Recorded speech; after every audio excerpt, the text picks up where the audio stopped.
Bourbon, Broncos, and no BS.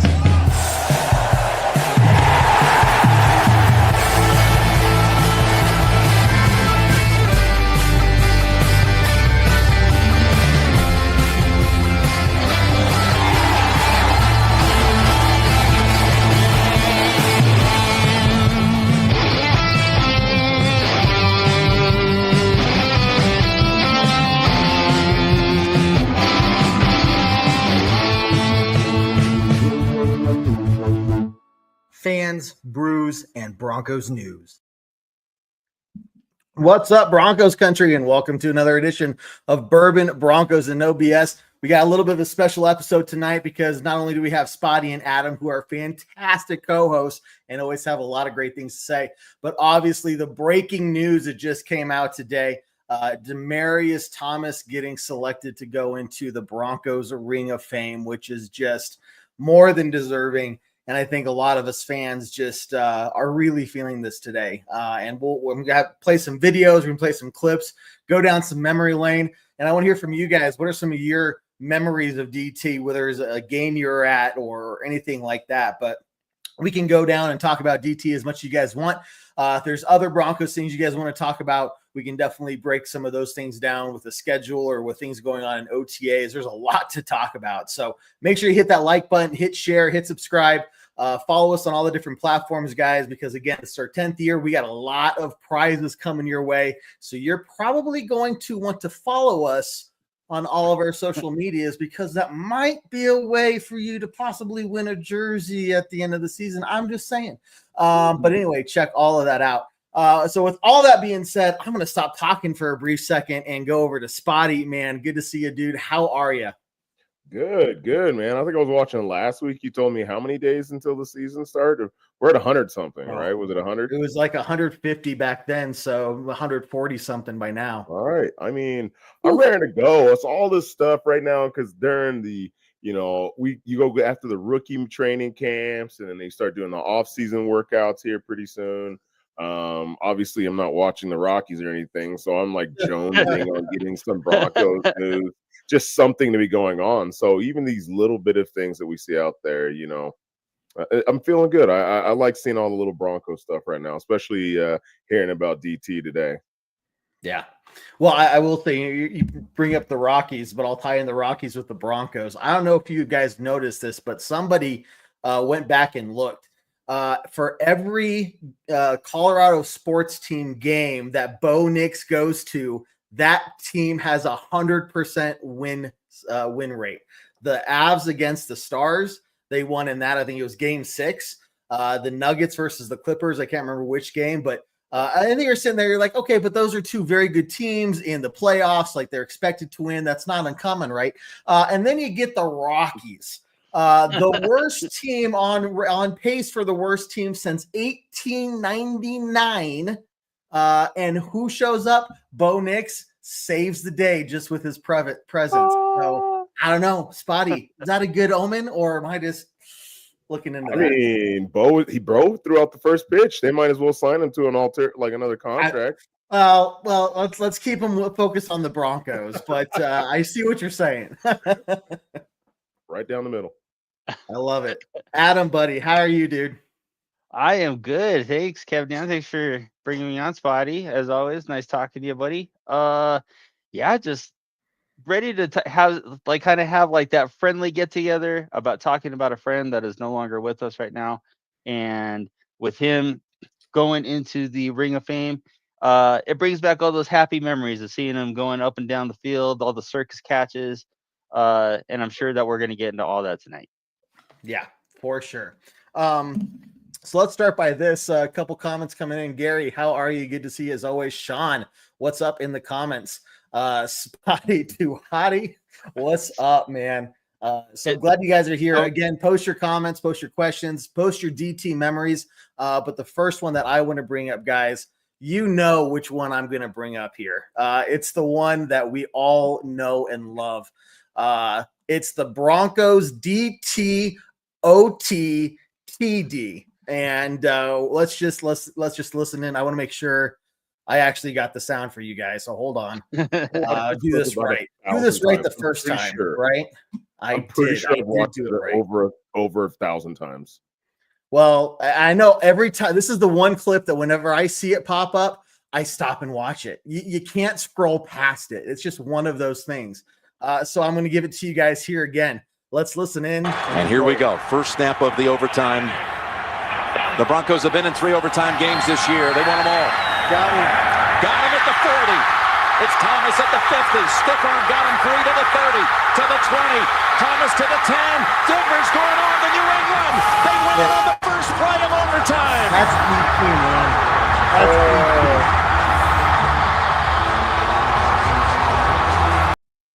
I mean, Forrest Gump moment. Just keep running. Keep going.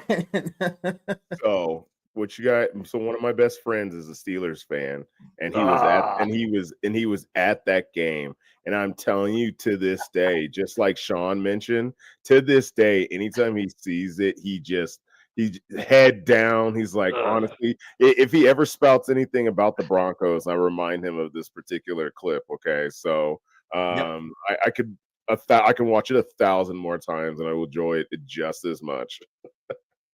Yeah, this will never get old. And in fact, I think we're pretty certain, that he's going to eventually be in the Hall of Fame.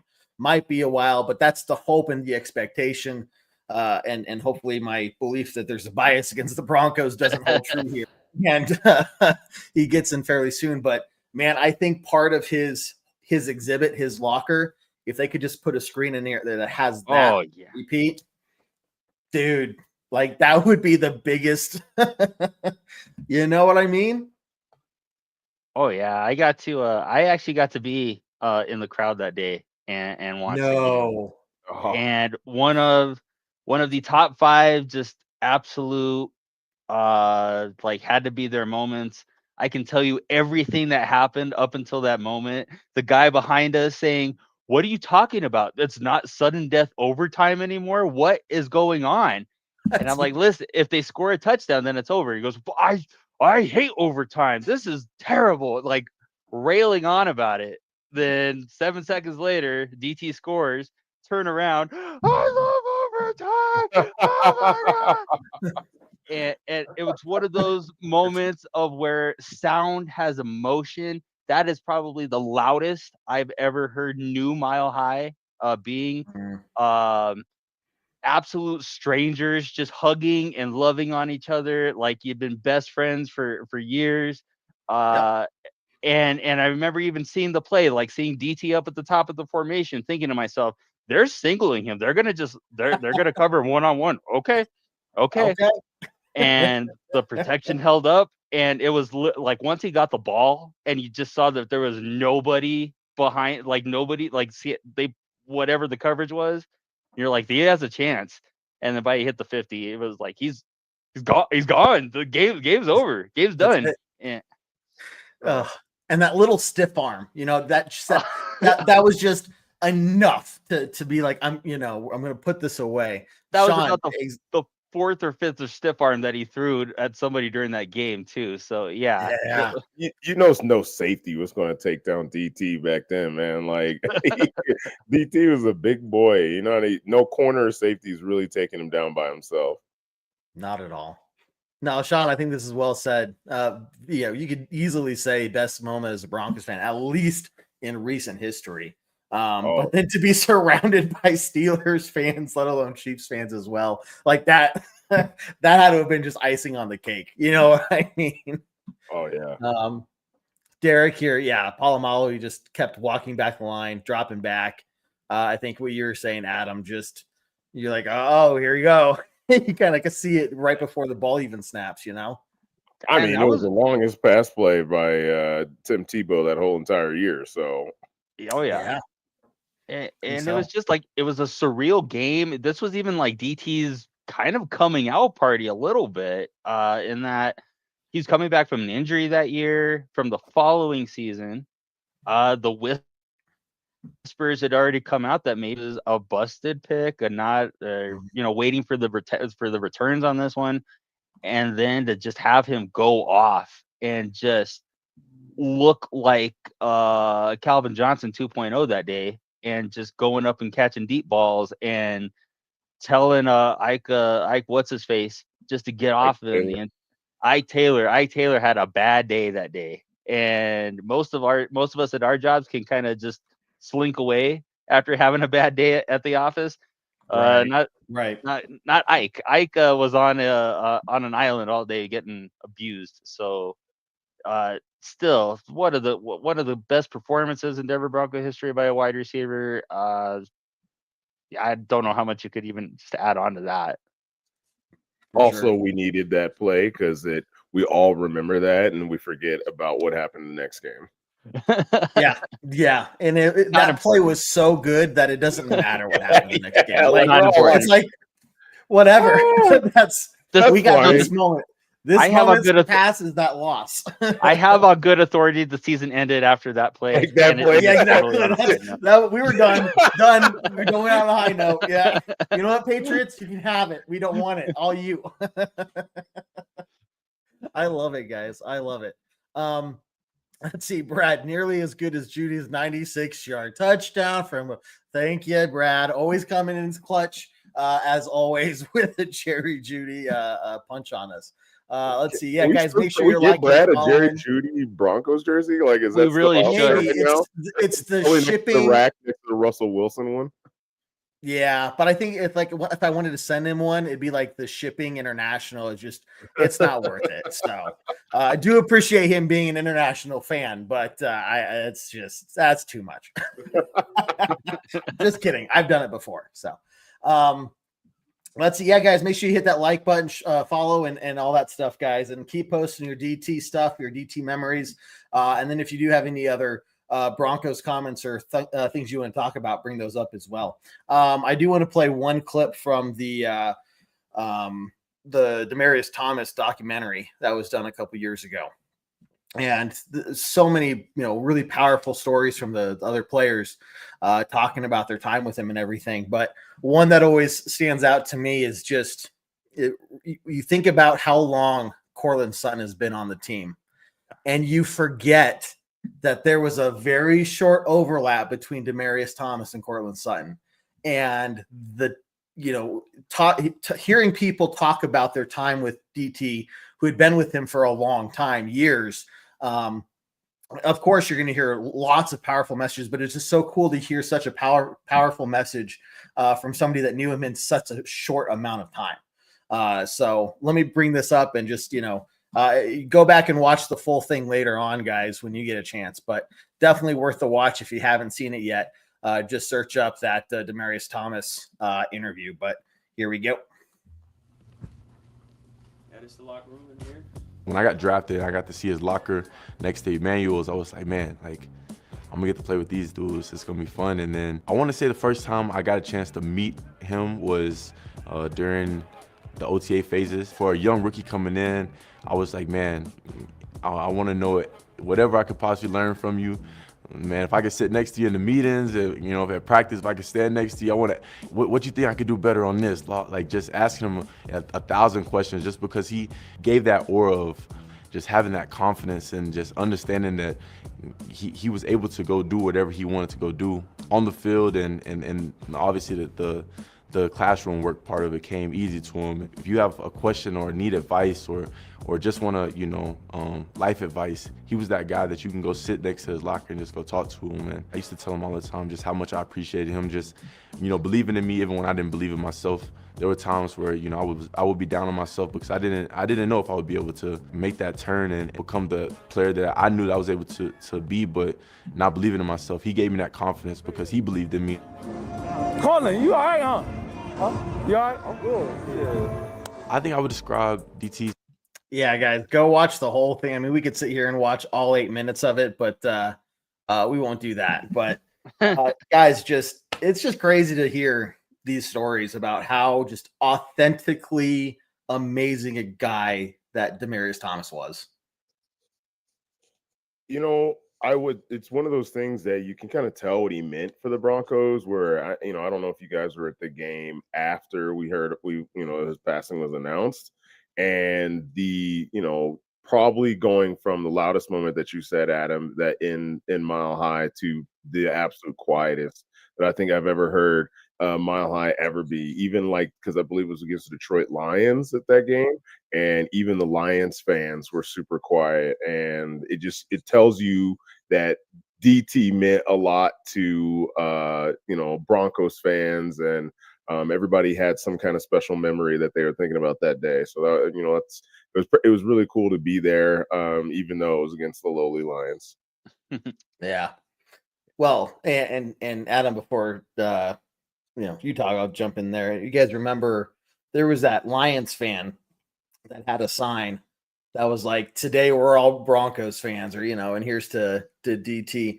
And if you guys remember, Adam, I don't know if you know this, but I think it was that year on our fan appreciation episode at the end of the season, we tracked that guy down. We found him. I'm gonna say it. I found him. Yeah, I was just gonna say, does this sound like David and Jared work? I got the picture, and I went out on a couple Broncos groups, and I said, guys, does anybody know who this is? And they were able to track down like a little news article that somebody had done on him, like in his hometown or something, and got his name. Reached out to him and got him on the fan appreciation episode, and told the story about how it was like a surprise from his wife that he was even going to the game. And I'm probably going to try to find that clip and just repost it, just because it's a cool little story there. But yeah, like it was so cool to see the whole NFL really come together for that, Yeah. At least for me anyway, maybe kind of a weird coincidence. I got a chance to go to that game too, the game against the Lions, where we had the moment of silence for DT, and it felt like a bunch of people getting together to kind of get together and say goodbye to a friend, and just at least for me, for like Broncos that like always are like synonymous with you, like you always kind of carry them, like DT just always seemed like that guy to me because of how genuine he was. I mean, we're the Courtland Sutton situation is unique in that Courtland was basically kind of drafted to take DT's job, and DT could have had every right to be defiant in that and to fight for what he still was, whatever was still left that he had on the field. And yet, what does he do? But he takes the young kid under his wing, shows him how to be a pro, does all the things that like nobody, if he didn't do that, nobody would bat an eye about it. But that was exactly the kind of guy that he was. And it was that game day was a rough day. It just was a rough day to kind of go and like everything that happened in the middle, was kind of perfunctory, but it was all that stuff that happened at the beginning that was probably one of those things that you'll always remember too. Yep. That was at the game too, and I don't even really remember what happened. What was that? Court started the game out, so the Broncos he was the one that play a game. Yeah. So talking about that's kind of cool. You talk full circle about to what he was just talking about, Yeah. No, but you're like, I don't even really remember what happened that game, but I remember the beginning, and how silent it actually got there, for a long period of time, and very heartfelt. So yeah, you're right. I think it was 76,000 fans or friends all saying goodbye to a common friend, and so that was great, guys. And look, DT going into the Ring of Fame. We've all been waiting for this day. We knew it was going to happen, but to know that it's finally happening, well deserved. And it's going to be, I guarantee you, that game, it's going to, I don't know, less than 1,000 no-shows? I think it's going to be absolutely jam-packed. Oh, yeah. Do we know what game it was? Did they announce that? No, I haven't. Whatever game it's going to be. Well, I think they're going to honor the Super Bowl 50 players as well during the game. So that would make sense. You my guess is some kind of potential like a rival game. So when we play we play in Kansas City on Christmas Day, or we play here on Christmas Day? Here in Arrowhead. No, in Arrowhead, yeah. In Arrowhead. So it could be. I could see it being the first game against the Chiefs. Yeah, that'd be pretty big. And talk about momentum or motivation for the guys. Oh, and get the crowd behind you. Oh yeah, that'd be real good. It's funny that I brought my friend to a couple Chiefs games last couple times, and we've won, at home or whatever it is, and it's like.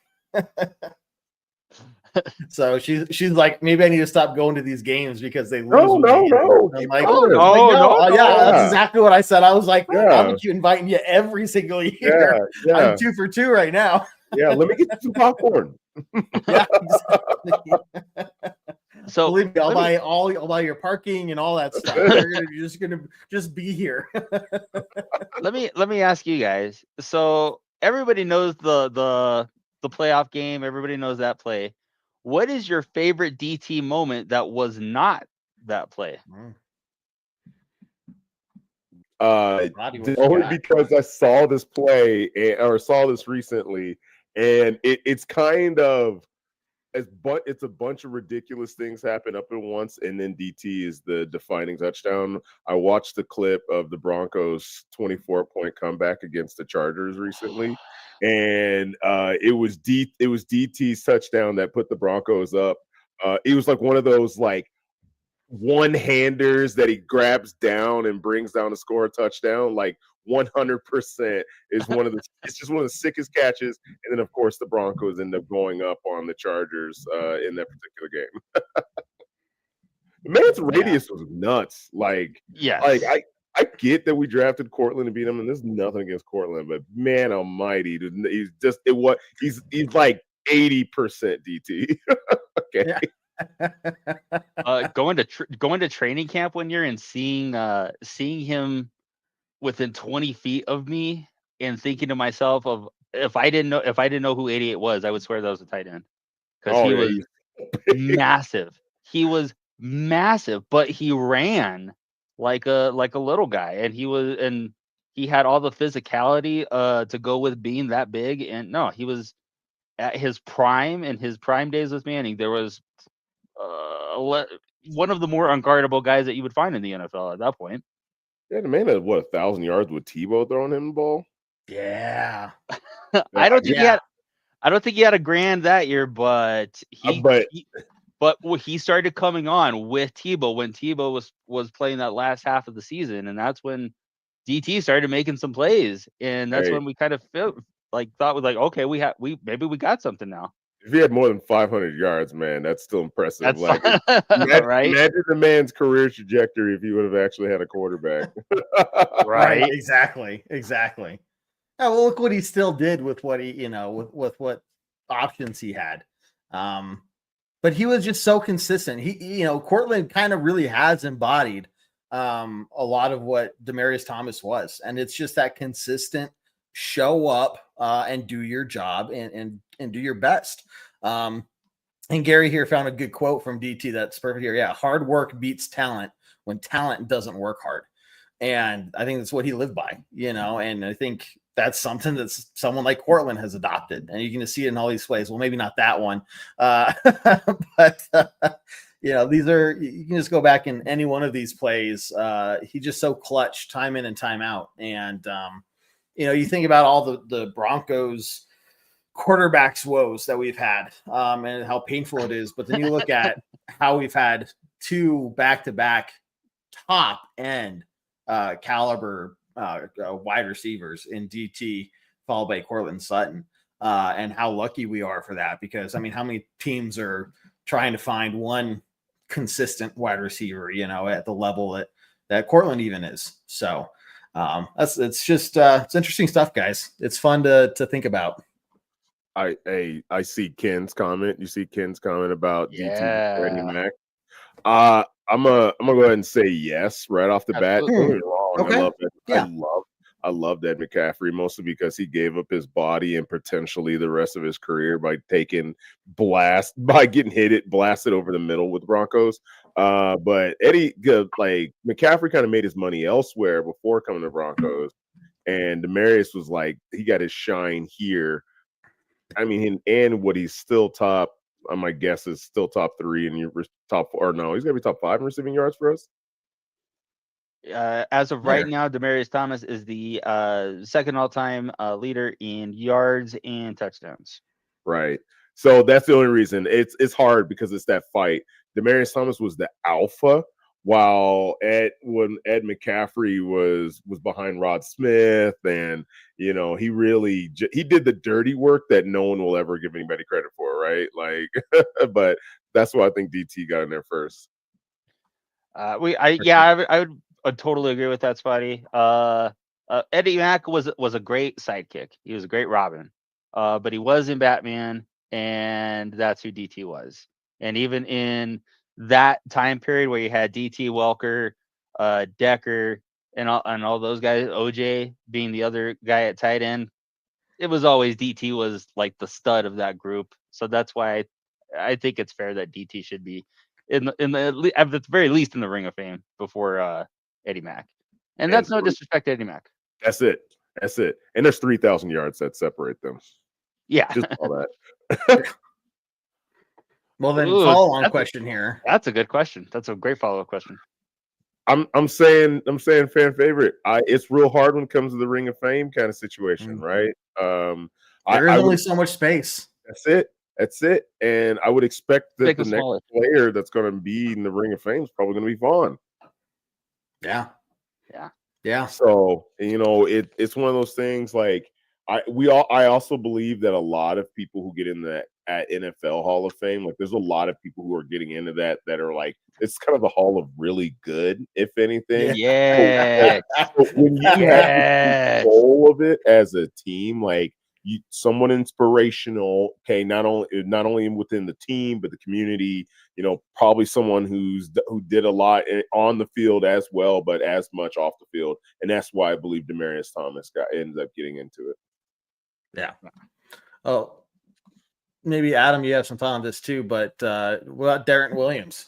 Is he kind of in that fan? I mean, as much as that situation is terrible, is that a fan favorite? Kind of, it's like, did he really do anything football wise impactful? You know what I mean? Like, yeah. I feel like D-Dub is kind of in that same vein a little bit. And when I say this, that is this with 100% disrespect exactly. at all. Yep. Was DW a good a solid corner? Absolutely. Was he a good punt returner while he was here? Absolutely. Is he in one of the pantheon of the great Broncos that have ever come through this organization? And again, no disrespect, but no, that's not the case. And while we can still have him in our hearts, and we do, I mean, I think everybody kind of remembers where they were when they found out about Darren Williams, and Darren Williams was around he would have been around my age.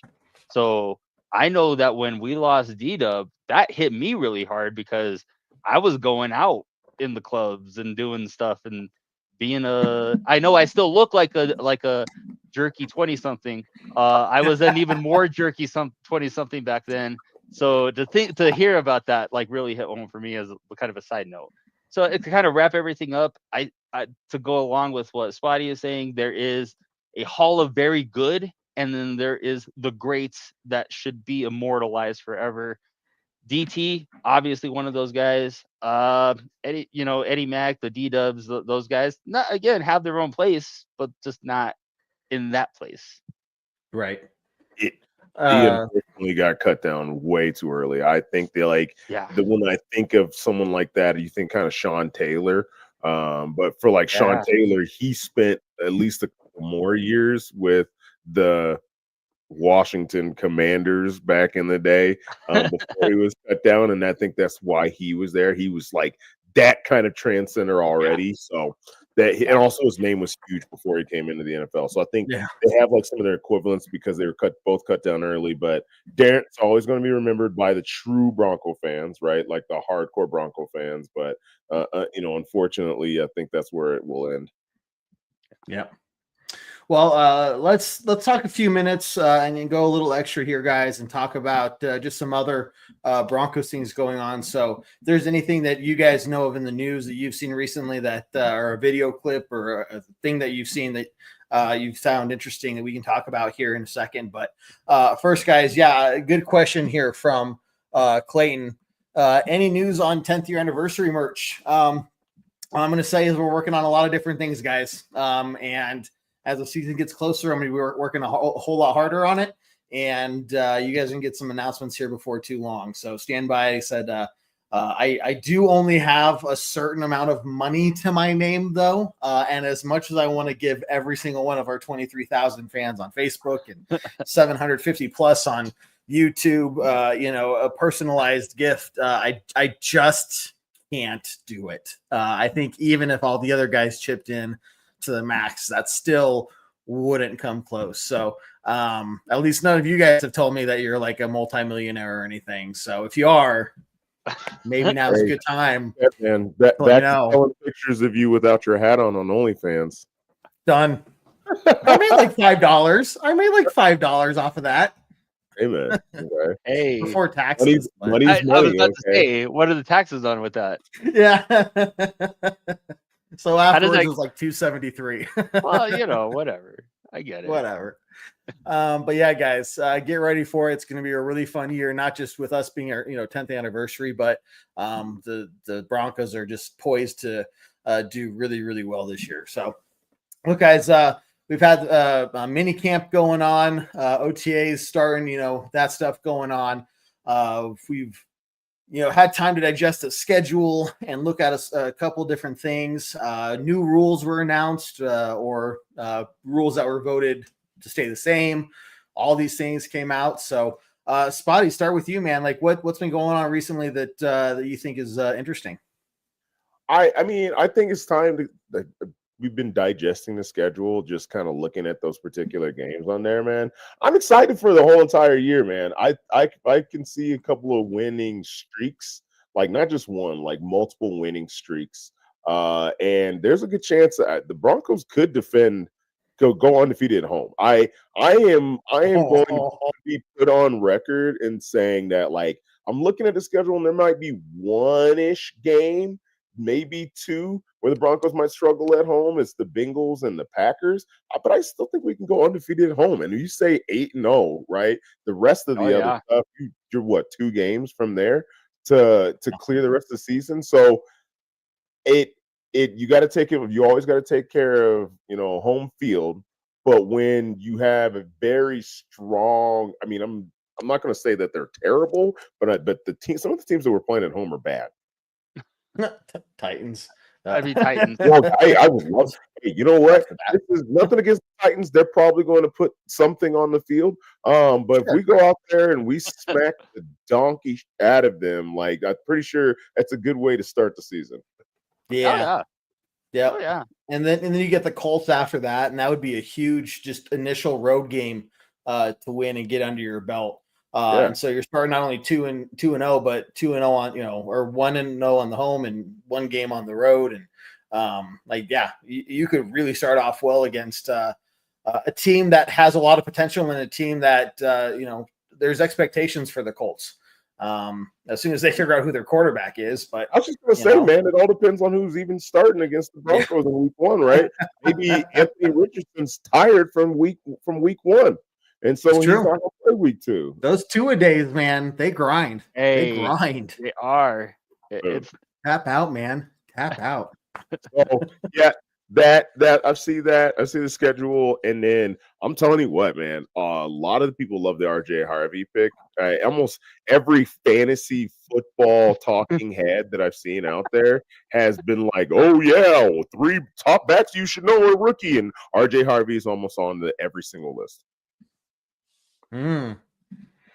That's interesting because it seemed like the initial reaction was, why did you go for this guy? Right. But everybody, the more videos I see, the more further reactions I see, it's people going, you know what? I went back and I looked at the tape and I see it. I get it now. And especially if you consider that his catching ability has been maybe underutilized in his college experience. And if we could bring that out more, we got a Sean Payton weapon right there, man. Man, you imagine like running some plays, RJ Harvey and then Marvin Mims are both in the backfield. All right. Get out of And here. then you could Get out of here. Get out of probably here. throw either of them out wide or even both. And you know what? You got two speedsters out there that you got either a linebacker or a safety covering. Get out of here. You know Sean's gonna do it. Like, you know, that's he we didn't expect to see Marvin in the backfield as much as we did this year. And hell, some of those were the most explosive plays we'd seen all year. I agree, man. Ken, I think this is a great comment.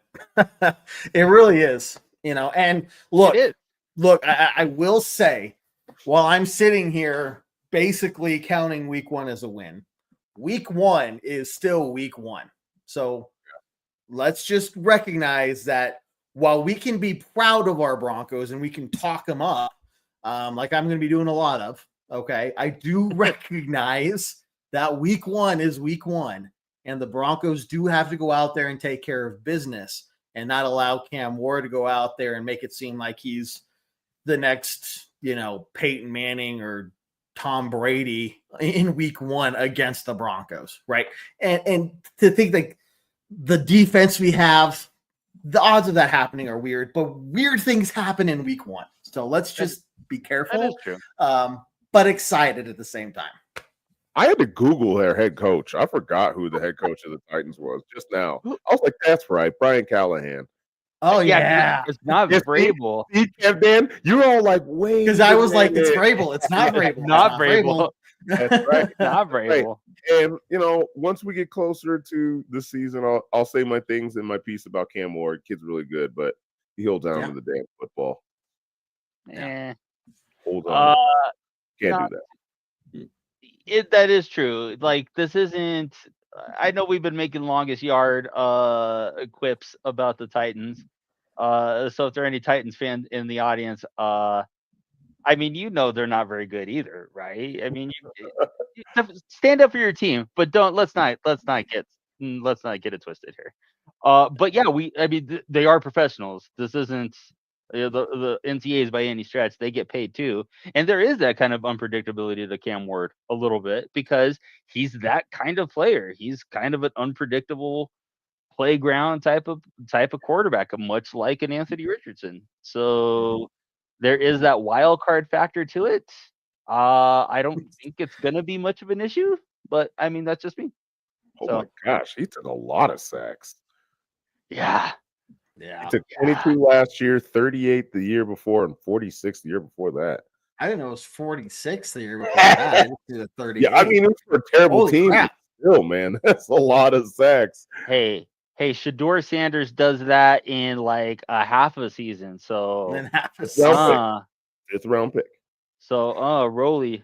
Yeah. love it. Hey, Adam, sir, what have you seen recently that you found interesting? Here's something that I thought was kind of interesting. The NFL allowing players to participate in flag football. Should they decide to? Now, what player would stand out in going and making the jump to flag football, and what Bronco player would you say would be our best representative to send to the Olympics for flag football? Pat Surtain. Yep. Done. I could probably. Okay. Would you like to elaborate on that so there's not so much dead space? He could probably play both ways. That's the thing about Pat Surtain. He's a freak. His size. I mean, I don't know if you guys even looked at the information about the NFL or the Olympic team. Like the guy who's the quarterback for the Olympic flag football team is 5'8", 140 pounds. 5'8", 140 pounds, and like he's trying to scream at the NFL and everybody because he thinks it's unfair. But they probably hear like, you know, like how's the weather down there? Yeah. No, like you guys even hear that? Oh, that's weird. Yeah, I only find it funny that he's really upset that the NFL players are going to be allowed to participate because let's be freaking honest. Do we want any of our NFL players to participate? I don't. Look, I get it for country. I'm all about, you know, the red, white, and blue, my man. But I'm telling you what, as a Broncos fan, I'd hate to see one of our guys go down in what would amount to mostly be a meaningless game. Right. Yep. Basically. Yeah, I'd be totally okay with letting that be some other franchise's problem of Let college kids play. I bet you we could probably get some college kids in there. Oh, I already heard that, get Travis Hunter out there and just let the hijinks ensue, which I think would actually be kind of funny. But I believe PS2 would probably be the most logical. Would I want PS2 to go blow out something overseas for a medal that we're probably going to win anyway? You get paid $60,000. So just so that people know, Americans get paid $60,000 for every gold medal. Jeez. Yeah, that sounds good for me, you, and KEVDAN. Yeah, okay, like, right. I'll for them, that's chump change. Yeah, that's right. That's right. But sign me up. Yeah. They're like, that might cover my taxes for one game. Yeah, I'm pretty sure. I'm pretty sure PS2 sneezed with the thought of us even talking about him, and he made $60,000. Yeah. Yep. I can believe it. Man. Look, it'll be interesting to see how that plays out. And while I think injury is definitely a big part of it, I'm also thinking that the fact we're playing against pipsqueaks, and I can say that because I'm 5'8", so I don't think they're going to have to try very hard to just win in general. So hopefully that would decrease on, but you just never know. You plant a foot the wrong way. You slip in a weird direction, you go down in a weird way, there's an ACL tear, and I'm pretty sure they won without football players. They've won the last 4. Mm-hmm. The last 4 like national worldwide tournaments or whatever. I don't think they need us. Yeah, they don't need us. But it'll be interesting to see. And I think, it might be just be a one-time thing, so worth watching because you may never see it again. But let's see. I'm gonna do something a little different. It's not something I've seen, and if you guys have seen this, tell me, because I do believe I came up with this on my own. But I do want to say this now and plant the flag in this, so that when other people start saying it, eventually we all have it on proof. Everybody watching it that I said it first. Thinking about Bo Nix. And how do I know where he's going with this, Adam? Do you know where he's? Adam, you always remind me that it's Bo Chapman Nix. I always forget his middle name. It is Bo Chapman Nix, yes. And I'm thinking here, once we win a championship / because I don't want to jinx us, it would be so great to just start calling him Bo Champ Man Nix. Yep. T-shirts and everything. I'm talking merchandise. I want it trademarked. Well, you better get on that. I claim it. Better get on that, man. Get on that now. What did you put in the chat earlier today? Oh. No, okay. No, at least you guys know the crazy eyes. The crazy eyes. Bo Nix crazy eyes, right? Yeah, I got that in a decal so I could put it on the back of my car.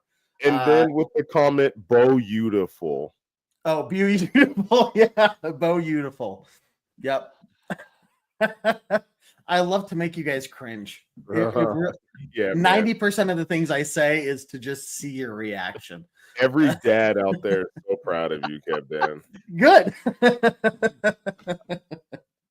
We'll test that with John. We'll see what John says. Yeah. No, we have an idea what John might say. We sure do. Okay, guys, let's start wrapping this up. But just remember, Bo Champ Man Nix. Camp Man. Heard it from KEVDAN. It's odd that Bo isn't short for anything. Like they were like, okay, first name Bo, boom, done. Shortest name in the NFL. But the middle name was Chapman. Was like, we need to spice this up a little bit. Let's have elegant. Yeah, shortest name in NFL history. Hey, It works. That's great. All right, guys, let's get to some closing thoughts here. So stick around. But before we do, a couple announcements. Remember, guys, hit that like button, hit share, and subscribe. Following us on all of our different platforms, Instagram, YouTube, X, Twitter, MySpace, OnlyFans. I can't remember what the handle is for that. Jared has it, so I'll have to get it from him. But follow us all those places. It's probably going to help you get a prize potentially at the end of the season. So you guys are going to want to make sure that you're at least following and subscribing everywhere so you can send me proof at a later date. So stick around for that because it is our 10th year anniversary, and we're going to be treating you guys right because we love doing this for all of you guys, the fans. And as long as you guys keep coming back, we'll keep coming back as well. So thank you to everybody tuning in tonight and having a great time. We are live every Tuesday night, 7 p.m. Mountain Time. So make sure you tune in. Even during the off season, we can get rid of those off season blues together, hang out, and just have some good times and make the off season go by even quicker. But yeah, guys, with that being said, Spotty, Adam, thank you for everything tonight. But let's do some closing thoughts. Spotty, what you got for us, man? I'm just going to go back and say, man, that I'm super excited that we're going to honor someone like Demaryius Thomas, somebody who was not only great on the field, but off the field. You never ever heard anything bad about the man. And so every person who's ever worked with him, played with him, or experienced him had something good to say. So way to go, Broncos. I think that's a good way to start the year. And I think it does pep us Bronco fans up, especially the ones that have been around for a long time. Yeah. Adam, buddy, what you got to say? One of my favorite non-playoff DT moments again is right after the Super Bowl when they were getting their championship rings, and Josh Norman went on his Instagram, started kind of chirping about X, Y, and Z, that he did this, that he did that, it's not fair, blah blah blah. And Demaryius Thomas, not known as a trash talker, basically all he's commented on that post was, "Where's your ring at, young fella?" And that was the end of it. But that was the kind of guy that he was. Like, yeah, he was soft spoken, he was quiet, but he was a consummate leader. Everybody looked to him. Also probably had one of the greatest stories you could, and how he even made it to the NFL. Just so many things resonated with me as a fan. I always say, love your team. Don't get in love with players because players come and go. DT was one of those guys that was like, that was hard. Even the day that he was traded, I went to the box score every Sunday to see how Demaryius Thomas did that day. And so, yeah, that hit me a little harder than that. So it's a very well-deserved and honor that DT will have bestowed upon him this coming season. Well said, man. Well said. Totally agree. Yeah, look, congrats, DT. Looking forward to seeing that ceremony, and then probably coupled with the Super Bowl 50 10-year anniversary, which, wow. But hey, it's been a long 10 years, and at least we're where we are 10 years later versus back, doing this all over again. So we got a bright future, guys. Just get ready for it. It's going to be a fun season. Lots of good times. I think lots of highlights. You're going to be checking your, social media after games are just going to be full of Broncos highlights after games. And Spotty, you were talking about Broncos potentially going 8-0 at home. And this is something that Scott, the flag man, who's on our Monday shows, and is one of our co-hosts as well, if you've seen him, runs that big tailgate up there at Mile High. He's saying, there used to be this thing about being at Mile High where it's like you knew that the Broncos were going to win because we're at home, because they have that home crowd energy, because, that's just what they do. They control their destiny. They control the game when they're at home. And it seems like we're kind of getting back to that era, man. Wouldn't you say? Yeah, absolutely. So exciting times, man. Exciting times. So look, guys, with that being said, we'll be back next Tuesday night, 7 p.m. Mountain Time, as always. Make sure you're following us everywhere, liking, subscribing, sharing, and helping us out that way. That'd be huge. But do appreciate you guys tuning in. So keep it up, and we'll see you next time. But man, I have nothing left to say other than to end this as we always do on a very strong Go Broncos. Go Broncos. Take care, guys. Yeah, I do what I like. Yeah, I do what I like. Sipping goose, sip is right. And I go with the flow. Yeah, I go with the flow. Yeah, I go with the flow. 'Cause I know I'm the show in the